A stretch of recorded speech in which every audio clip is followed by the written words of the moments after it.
Hello everybody, GameFreak9917. I'm back today with more Forza Horizon 2 on the Xbox One, bringing you another car review. And today I'm going to be reviewing the 2013 Shelby GT500. Now the Shelby GT500 has a 5.8 liter supercharged V8, which is capable of producing 662 horsepower and 631 foot-pound torque. But the car is a little bit heavy, weighing 3,898 pounds. But hopefully that all that horsepower and torque will be able to help push that car and give it some top speeds, because I read about this car a little bit, and now I think it's Ford actually that claims that this car can do 202 miles an hour, which is very fast. But there's also a sort of car review online magazine that got their hands on this car and did sort of some road testing, and they said that this car had topped out at 212 miles an hour. Now I'm not quite sure if we're going to be able to do that on the airstrip, but we're going to be able to see.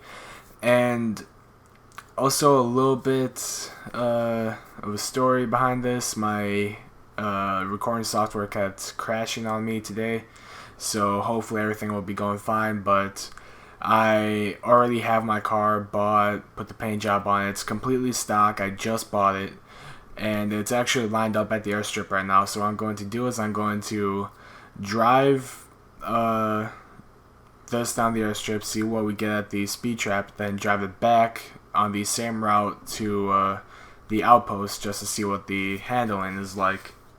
But anyway, let's just go ahead here. And as you can see, I went with the sort of silver gray with the black stripes, my absolutely all-time favorite color combination on here for this car. But let's just listen to what it sounds like right now.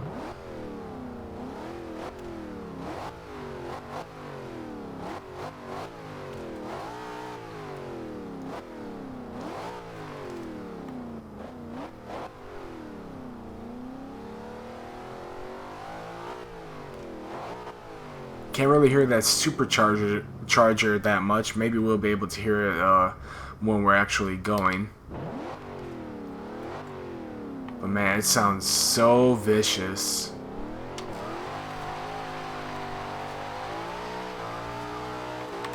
Very spinny start, but able to catch a little bit in second gear.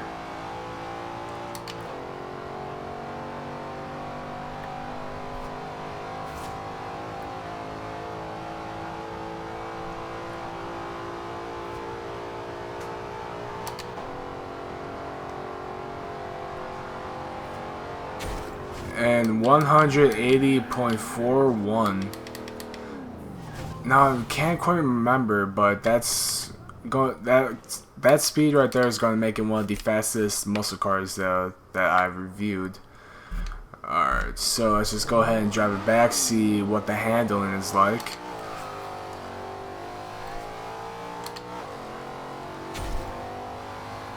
Man, now I got the sun shining through my blinds. Fucking sucks. It's always through that one little hole, and it just blinds you.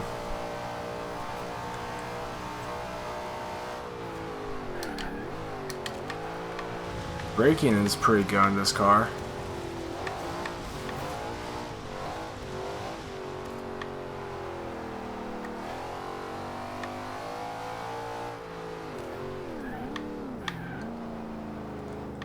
Something about this car, because it is pretty heavy, it's a little difficult to really get to take a corner good.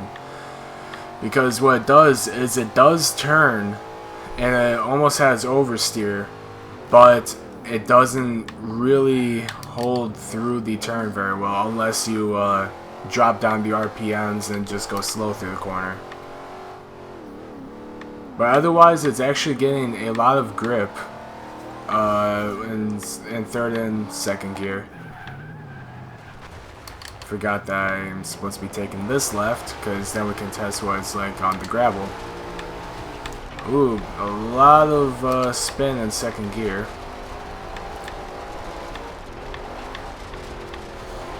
Ah, there it is. Just want to be a car review without a little bit of rain, would it?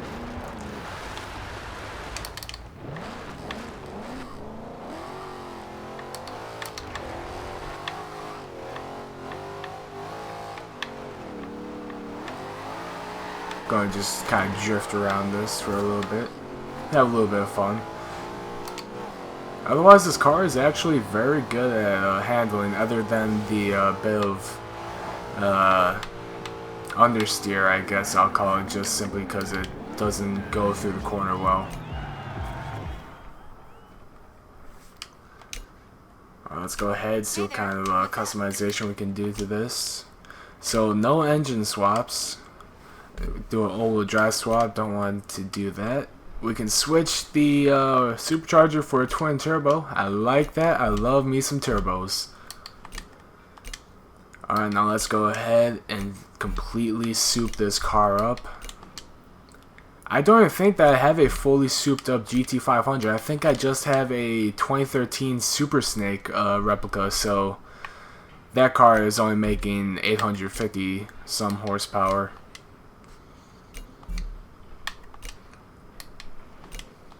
Ooh, extra 110 horsepower from the cams. So it's giving me some hope for high horsepower numbers when it comes to the turbo and the intercooler. I think it's the intercooler that I'm thinking of. Let me see real quick. Yes, it is. So, oh, only 58 extra horsepower from the twin turbos. That's not bad though. 32 horsepower from the intercooler. Come on, move over. Alright, now the oil and cooling only gives us an extra 8, so the final horsepower numbers is 1041 horsepower. It's still a lot of horsepower, and this car is going to be a little bit lighter once we start stripping out some extra parts and swapping for some lightweight parts.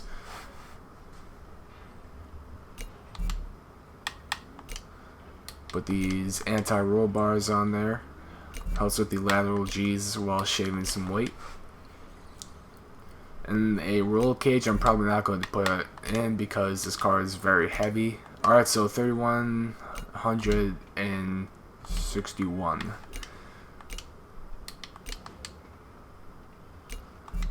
Although the tires are going to be very heavy on this car as well, because I'm sure it's going to be extremely wide tires on the back.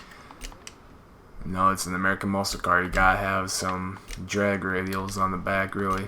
So 285s up front. I'm guessing it's gonna be like 365, 375s in the back. No, only 315s in the back. Wow, that is actually very surprising to me. Whoops, I forgot about the aero and appearance. So we have a splitter, a wing, and some hoods. I don't like those hoods.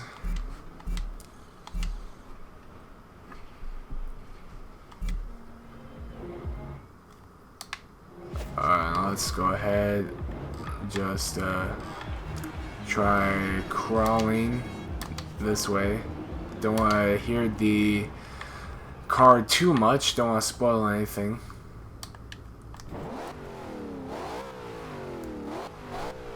Oh yeah, it sounds a lot more aggressive. Of course, Shadow would be in the Chevrolet.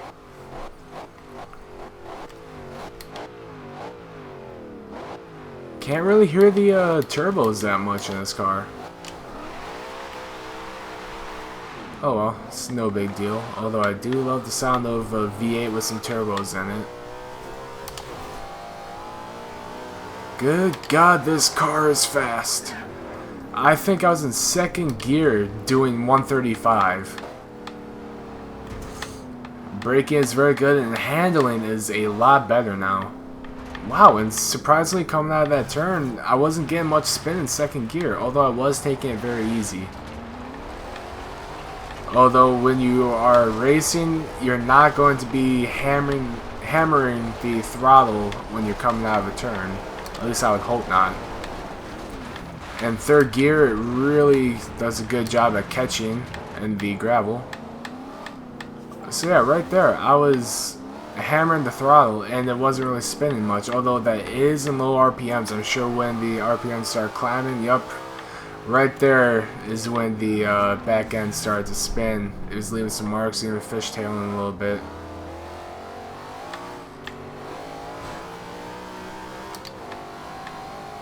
But second gear, it's actually done a very good job at catching grip.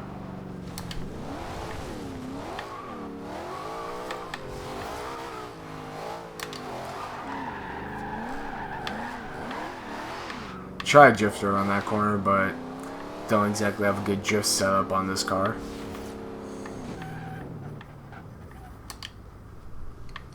Let's go ahead, line up, and see just how fast this car will go.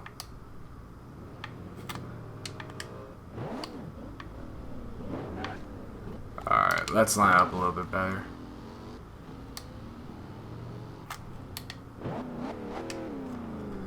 Oh, got some on my eye. I hate that. Alright, it's clear.